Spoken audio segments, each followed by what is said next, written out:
conectarse. Listo. Bueno, bienvenidos. Me da muchísimo gusto que estén por acá. Fíjense que esta plática se dio porque ustedes preguntaron sobre el canto de las ballenas y las aves. Entonces, pues, tuve que pedirle ayuda a una amiga bióloga que a su vez me conectó con otras biólogas. Bueno, aquí tenemos hoy a Ivette. Ivette es bióloga, recuerden, a lo mejor los más pequeñitos puede que tengan duda. Un biólogo es una persona que se dedica al estudio de los organismos vivos, es decir, animales y plantas. Y la biología también tiene otras ramas, de especialización como la música, y saben que nosotros somos violinistas, somos contrabajistas, somos chelistas, somos guitarristas, clarinetistas, cantantes, directores de orquesta, musicólogos, en fin, todos tenemos muchas especialidades y los biólogos también. En este caso, Ivette, su maestría es en neuroetología. ¿Qué quiere decir eso? Que ella estudia el comportamiento de los animales. Esta es su especialidad. Y aparte, su otra especialidad es en estudio cognitivo, o algo así me parece, Ivette, es que ya lo quité de aquí. Está haciendo un doctorado en este momento. ¿Qué quiere decir? Ella se dedica a todo lo relacionado con el funcionamiento del cerebro. Entonces nos va a dar una perspectiva de la música muy bonita y muy interesante, y quiero que le demos la bienvenida y que haya aceptado estar con nosotros. También les quiero platicar que vinieron otros alumnos que no pertenecen a la orquesta, pero también han estudiado música y forman parte también de otros proyectos y estuvieron interesados en aprender lo que vamos a ver el día de hoy. Entonces, le quiero ceder la palabra a Ivette. ¿Sale? Recuerden apagar sus micros, chicos. Gracias. Muchas gracias, Ale. Pues sí, como les comentaba Ale, pues yo soy bióloga y estudio la conducta de los animales. Entonces ahorita les voy a hablar un poquito de cómo se comunican los animales a través de sonidos que para nosotros podrían ser interpretados como musicales. Entonces, si me ayudas a compartir la pantalla.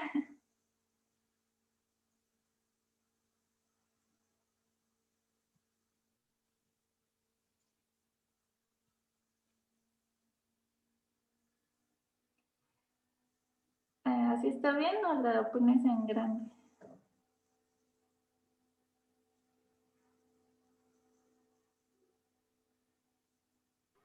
Estoy viendo cómo ponerla en grande, pero, a ver, permíteme tantito.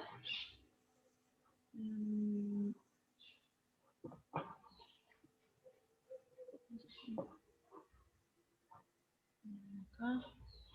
No, creo que acá.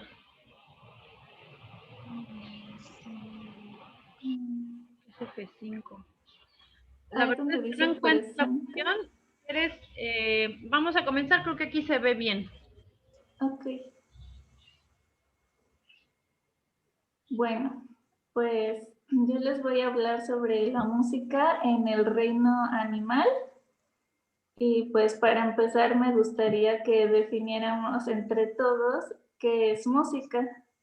¿Sí me puedes pasar la diapo? ¿Alguien me podría decir con sus propias palabras qué entiende por música?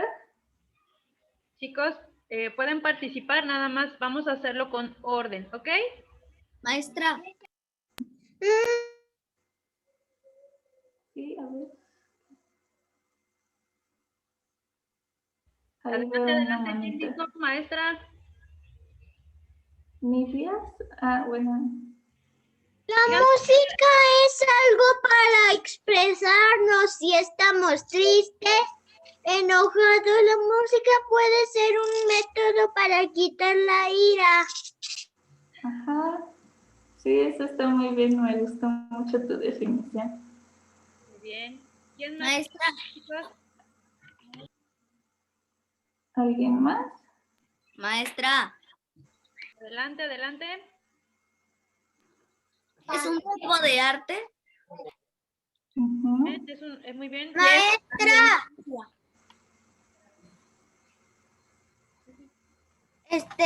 La música es un instrumento para que nosotros cantemos o estemos aburridos.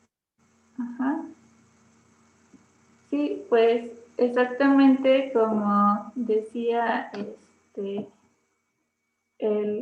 primer, ¿cuál es tu nombre? El primero que participó. Chicos, recuerden que Ivette no los conoce, entonces cuando participen digan, hola, me llamo Yo, Dan y yo digo que esto, ¿ok? El primero que participó fue Iker. Iker. no, Tristán. Tristán. Tristán. Okay. Sí, como nos decía Tristán, pues la música es una forma de expresar emociones, pero esa es una definición que utilizamos para la música humana. Y bueno, también de una definición un poquito más técnica, pues sería el ordenamiento de los sonidos y del silencio, pues de manera que precisamente comuniquen algún mensaje. Pero la música no se vuelve música hasta que alguien la escucha, si no solo son sonidos. Entonces necesitamos escucharla para decir si es música o no. No sé si ustedes han escuchado de una pieza musical que se llama 4 minutos de silencio. Bueno, esa, si alguien la escucha diría pues no, no es música, pero lo importante es lo que transmite. Entonces, Mucho hacerla rápidamente, perdón, Ivette, interrumpa. Tal vez los más pequeños no, pero igual y los más grandes sí han escuchado hablar de esa pieza. Es de John Cage, es un compositor que se puede considerar un poco diferente a todo lo demás. Hace piezas de música muy extrañas, como para helicópteros y así. Entonces, él tiene esa pieza de la que Ivette habla, que es puro silencio. Lo que sucede es que entra el pianista, se sienta en el piano y se queda el tiempo de 4:33 así, sin tocar. Y después de ese tiempo se levanta y da las gracias y esa fue la pieza. Entonces, buenos días, lo importante. Ajá. Soy Adair y la música es ritmo y sonido. Ajá, exacto. Sonidos que producen cierto ritmo, pero depende de el que lo escucha. Entonces, para que la música se convierta para que estos sonidos se conviertan en música, se necesita de un cerebro que lo entienda o un cerebro musical. ¿Me puedes pasar la diapo?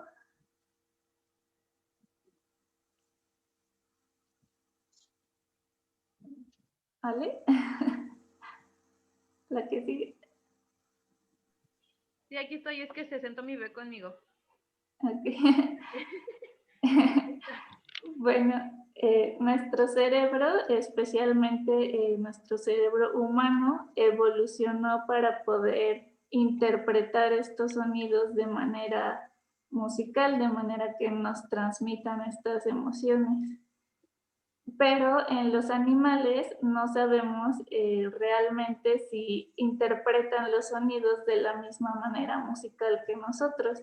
Sin embargo, hay ciertas especies de animales que producen sonidos que para nosotros los humanos parecen música, como los siguientes ejemplos. Tenemos, por ejemplo, insectos como los grillos o las cigarras que hacen chillidos y nosotros decimos que son el canto de los grillos o el canto de las cigarras. Tenemos, por ejemplo, a las ballenas que también tienen sonidos muy melódicos, a las aves, a los lobos, por ejemplo, cuando aúllan decimos que le están cantando a la luna, y a las ranas, ¿no? Que en realidad croan, pero también lo conocemos como el canto de las ranas. Entonces, ahorita les voy a platicar un poquito sobre cómo producen estos sonidos cada uno de estos animales y para qué les funciona en su vida cotidiana, porque pues no es lo mismo que la música para los humanos. Entonces, empezamos con los insectos. Si me puedes pasar la diapositiva. Bueno, no sé si puedan alcanzar a ver en esta primera imagen, se ve la carita de un insecto. Los insectos que producen sonidos tienen un organito que se llama estridulador. Es un organito que parece como un güiro. No sé si conocen los güiros, que son estos que si les raspas con algo hacen un sonido. Bueno, ellos frotan sus patitas contra este órgano o sus alitas y producen ese sonido como de cri cri de los grillos. Y entonces esto les funciona para atraer a sus hembras, para conseguir pareja. Entonces solo los machos son los que lo hacen. Y bueno, no sé si alguien me pueda decir si sabe si los insectos tienen oídos. No tiene. ¿No tienen? Bueno, no todos los insectos tienen oídos. Pero Nomás algunos nomás tienen un oído y algunos tienen los dos. Ajá. ¿Y saben dónde los tienen? No. En sus patitas. En esta imagen de la izquierda, del lado derecho, pueden ver la patita de un grillo y ese hoyito que ven ahí es su órgano auditivo. Entonces por ahí entran las vibraciones y por ahí escuchan. Otros insectos pues no tienen este órgano auditivo y solo sienten las vibraciones del aire, pero su cerebro no lo interpreta como sonido, solamente como vibraciones. Es como cuando ponemos una bocina a todo volumen y sentimos cómo vibra nuestro cuerpo. Bueno, en el caso de las ranas, si me puedes pasar la diapo. Las ranas sí tienen un aparato vocal parecido al de los humanos, porque tienen pulmones y una laringe, que es por donde sale el aire y produce el sonido. Pero estas ranitas tienen unas cosas que se llaman sacos vocales, que son sus papadas cuando se inflan. Y estas les funcionan para amplificar el sonido, hacer que suene más fuerte. Entonces hay algunas ranitas que tienen solamente un saco, como lo pueden ver en las fotitos, y hay algunas que tienen dos, como si fueran sus cachetotes.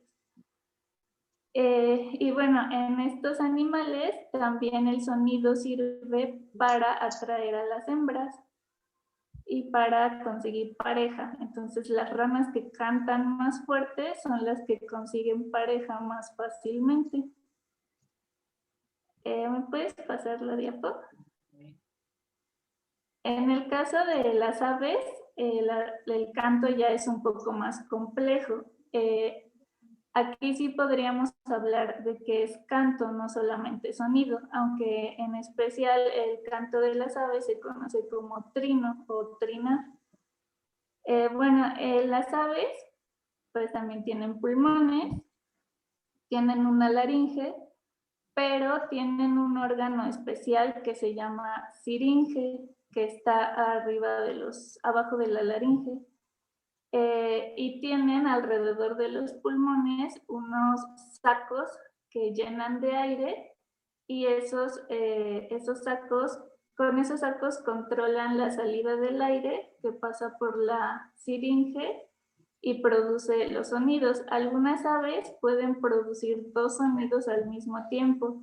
No sé si alguna vez han escuchado cantar un pajarito y de repente suena como si estuvieran cantando dos pajaritos al mismo tiempo, pero solo es uno produciendo dos sonidos al mismo tiempo.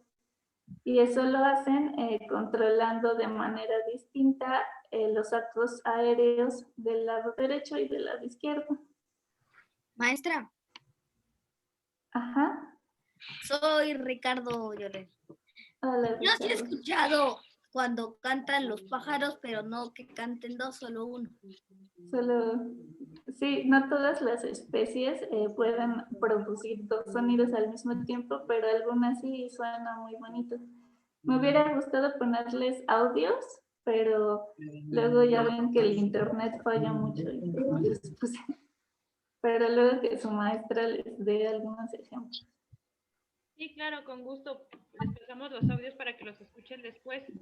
Fíjense Ok. que a mí me gustaría platicarles, tal vez han escuchado hablar de los monjes Shaolin.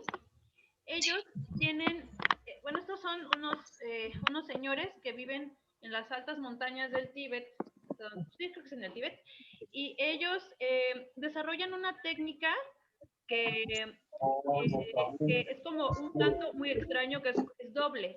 Esa habilidad es algo que nada más ellos aprenden dentro de su entrenamiento y nosotros, no todas las personas podemos ejecutar algo así que es parecido al canto doble del pájaro.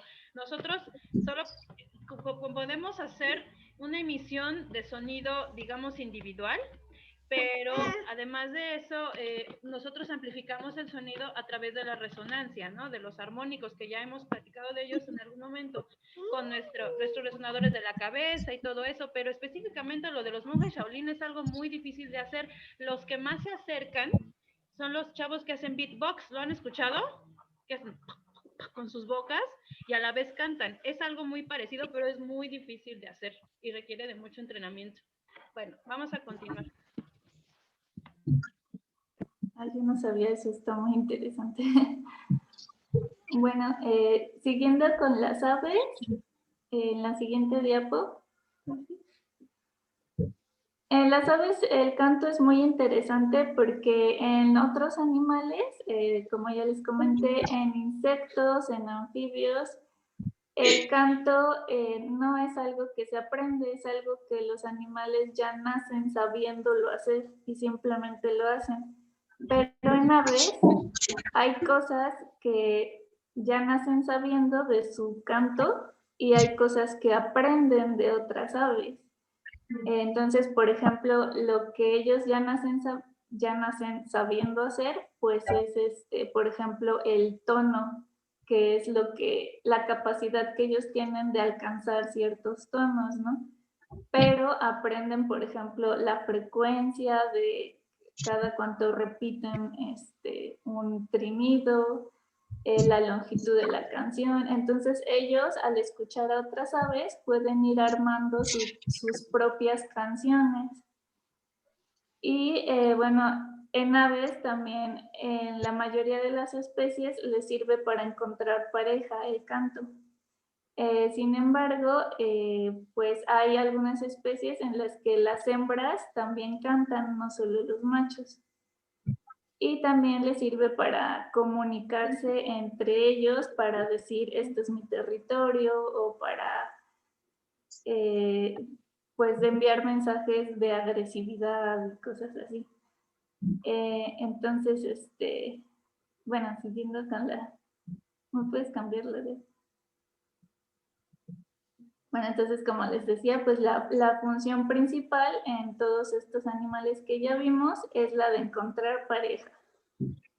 Pero ya hablando de otros animales como las ballenas, ya se vuelve un poco más interesante el canto. En ballenas hay dos tipos de ballenas, ¿no? Están las que tienen dientes, como los delfines y las orcas, los cachalotes, y están las que tienen barbas, que son como unos dientes muy delgaditos y alargados, como el cepillo de dientes. Y bueno, las únicas que cantan son las ballenas que tienen barbas, que se les conoce como ballenas barbadas. Las ballenas dentadas, las que tienen dientes, emiten sonidos que se conocen como clics o chirridos. Y estos no son, bueno, sí les sirven para comunicarse entre ellos, pero más que nada les sirven para ver qué objetos tienen cerca.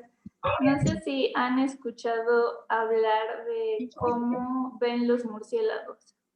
Los murciélagos pues tienen ojos muy chiquitos, entonces no pueden ver bien y pues viven en la oscuridad, son nocturnos. Entonces se guían a través del sonido.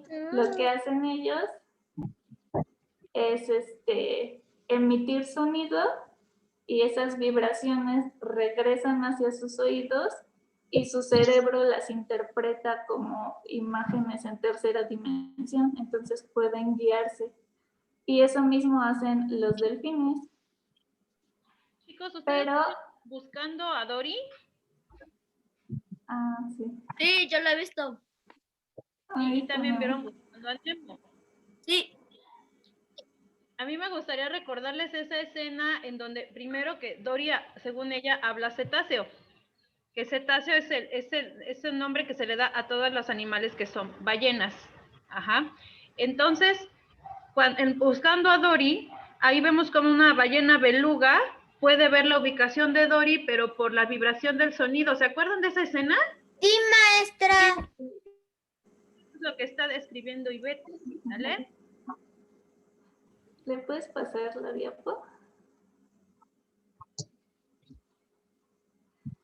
Bueno, aquí pueden ver cómo está construida la cabeza de un delfín. ¿Han visto que tienen un agujero en su cabeza? Bueno, esa es su nariz. Por ahí respiran, entonces entra el aire por su nariz y alrededor tienen unos saquitos que se conocen como labios fónicos, que son los que expulsan airecito para hacer el sonido. Entonces, en su frente, tienen un aparato que se llama melón, que está hecho de grasa.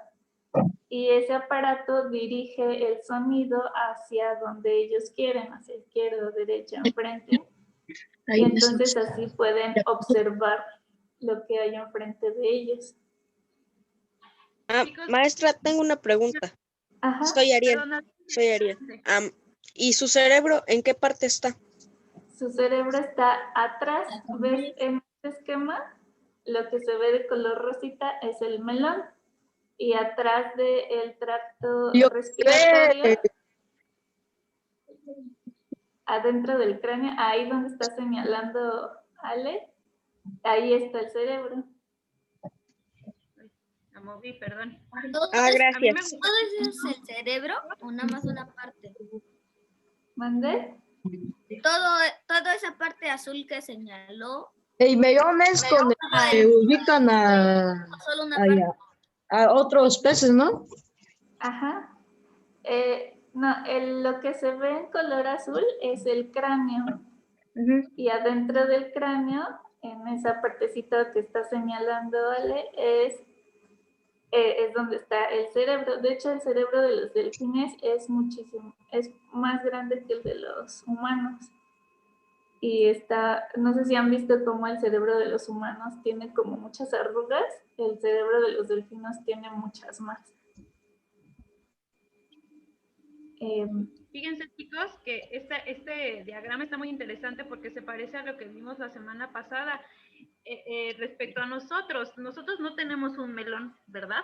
Pero aquí tenemos en nuestra cabeza, en nuestro cráneo, tenemos un huequito aquí y otro huequito por acá, ¿se acuerdan? Y un huequito hacia adentro que no podríamos verlo así tan fácil, que se llaman senos. Ajá, son huecos dentro de los huesos que nos ayudan a amplificar el sonido a nosotros, los seres humanos. Esos senos, por ejemplo, aquí tenemos el seno paranasal, que es donde más lo sentimos cuando cantamos, fíjense, si nos acuerdan que ya hemos hecho este ejercicio, si hacemos sentimos la vibración aquí. Ajá, entonces, aunque todo nuestro cuerpo resuena, específicamente esta zona es la que nos ayuda a cantar y a hablar en voz alta. Ajá, y también los animales como los perros, por ejemplo, ellos también tienen esta característica. Maestra, ¿puedo preguntarte algo? Sí. Una pregunta, si el cerebro de los delfines tiene más arrugas, ¿significa que son más inteligentes o no? Son inteligentes, pero a su manera, o sea, ellos no necesitan la inteligencia que nosotros tenemos porque ellos no necesitan usar una computadora o leer, escribir. Ellos necesitan buscar comida, necesitan estar nadando, entonces su cerebro les ayuda con ese tipo de inteligencia, no con inteligencia. Entonces no podemos como decir que son más inteligentes que nosotros, pero sí podemos decir que son muy inteligentes para el lugar que habitan. Y bueno, es muy grande porque su cuerpo también es muy grande. Entonces, por ejemplo, los elefantes también son muy grandes, entonces su cerebro necesita ser más grande, pero no significa que sean súper inteligentes de manera humana. No sé si Maestra, te- en el chat Ok. alguien puso algo también de los delfines, creo. Déjame ver. Cuando brincan, sí, cuando salen del agua es para respirar, porque ustedes no sé si sepan que los delfines y las ballenas son mamíferos, entonces ellos respiran igual que necesitan aire, no son como los peces que pueden respirar en el agua. Entonces salen para tomar aire a través de su nariz, que está en su cabeza. Y pues también, no sé si han visto cómo cuando salen echan un chorro de agua por la nariz, pues echan el agua que se acumula en sus pulmones. Maestra, esa Ajá. esa es la habilidad que pueden, esa es una de las habilidades que tienen los delfines Sí, para el agua de sus pulmones. sí, también las ballenas.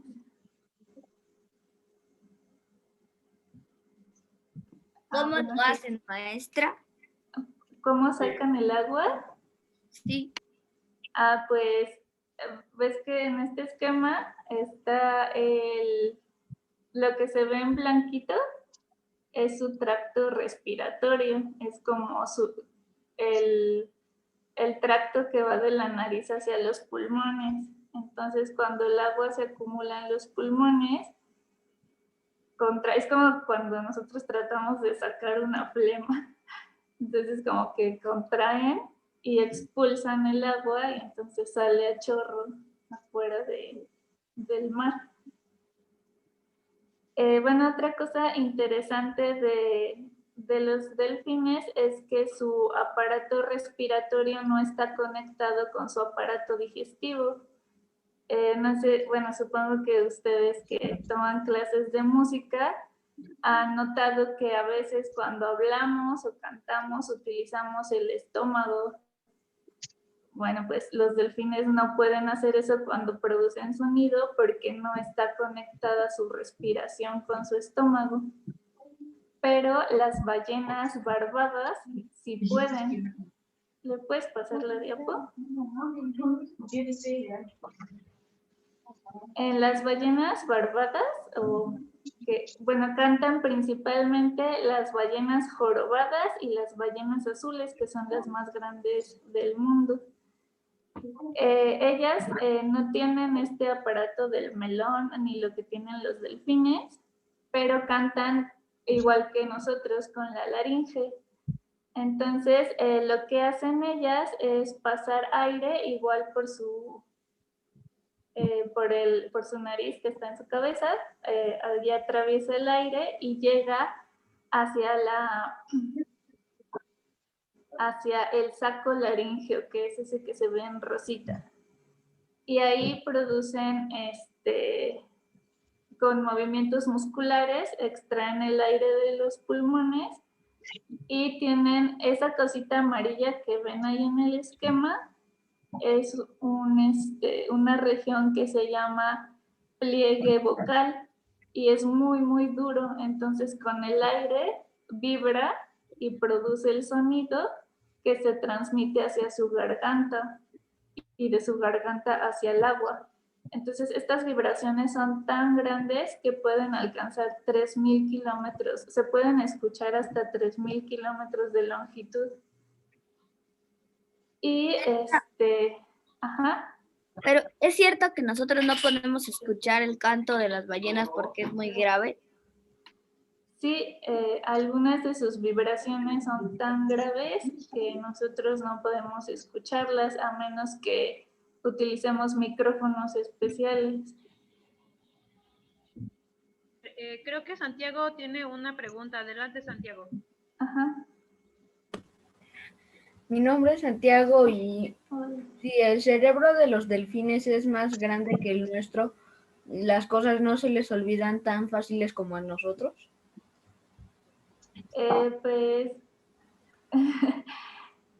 depende. Es que, pues, por ejemplo, no sé si sepas que los elefantes son como los animales que tienen una mejor memoria, pero pues el cerebro tiene muchas funciones, entonces puede ser que el de los delfines sí tengan muy buena memoria, o puede ser que sus áreas cerebrales estén diseñadas para otras funciones, no tanto para la memoria.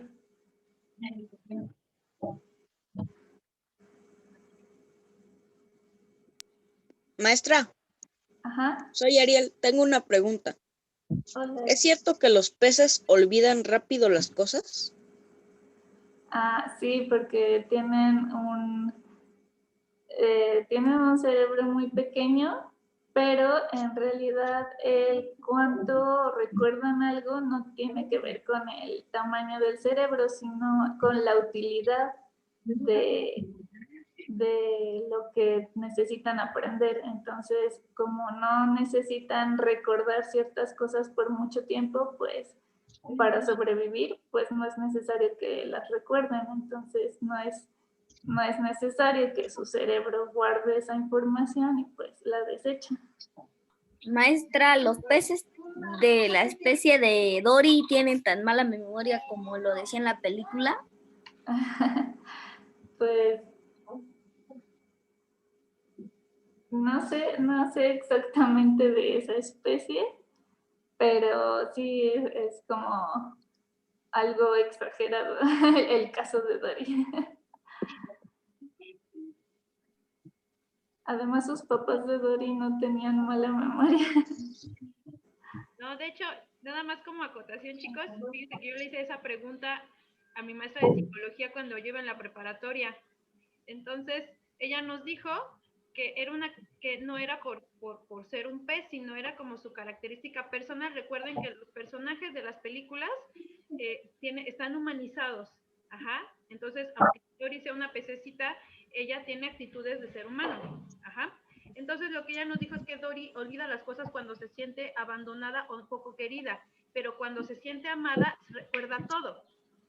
O sea, ¿qué pasó? Que se acordaba de la dirección cuando estaba con Marlene, ahí, ajá, ahí es cuando empezó a recordar, pero cuando Marlene se puso tan triste porque pensó que ya no había encontrado a Nemo, lo que sucedió fue que se le empezó a olvidar todo. Chicos, fíjense que nos quedan menos de un minuto. Si se corta, volvemos a entrar en el mismo enlace, porque acuérdense que esto dura 40 minutos, nada más, ¿sale? Entonces, ahorita ya se va a cortar, entonces voy a cortar la sesión y nos conectamos de nuevo, ¿de acuerdo? Sí, maestra. Vale.